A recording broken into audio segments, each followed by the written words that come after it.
as you well know, distance education, distance learning spreads far beyond just the academic community. And for us, that's an area, and for many private publishers, that's an area that is certainly what we call an untapped industry.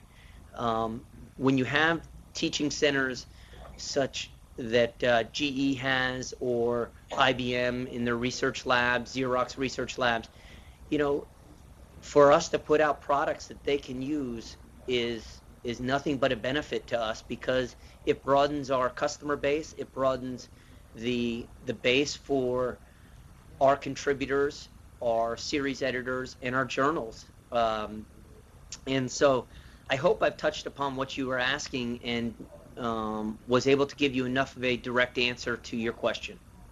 Thank you. You're welcome. Any other questions? Robert, my question is in the domain of intellectual property rights. Let us say that I submit an article for publishing, and you do, and it is published in the quarterly. Yes. Can I later publish that article somewhere else to give myself, for example, more exposure? Can I use it and publish it on the internet? What happens to my article? Who owns it? Okay, generally, when we, excuse me, when an article is accepted for a journal, a copyright release form is signed, and the copyright and intellectual rights are signed over to Information Age Publishing. And when a author wants to use that article, we generally say that we will not allow it to be used for at least 1 year. And the reason we do that is so that we know that our articles can not only be used for that journal, but you have areas such as Copyright Clearance Center, or other organizations such as UMI, University Microfilm, and they will do reprints of those articles, and royalties will be received for that. So if we continue to just release the copyright, we would have no niche that we have actually captured. It would just be open domain, so to speak. And there's nothing wrong with open domain publishing.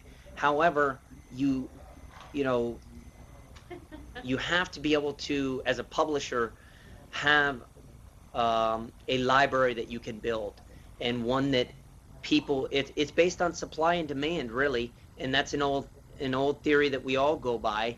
If I'm the only publisher that has it, then that one brings my name to light.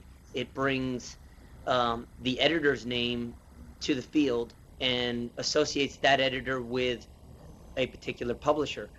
Does that cut the editor short?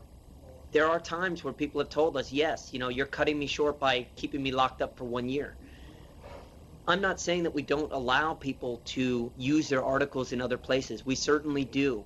And there have been times that we release it early if they can tell us, what, we're doing a modified version of our article, or a particular section of our article we'd like to use in another high quality journal. We will reference Information Age Publishing. As long as, they come to me or come to Information Age and make the request in writing, we try and honor it as much as possible. But we do have to look out for what is best for the publishing house as a whole, what is best for the product that we initially accepted that article for.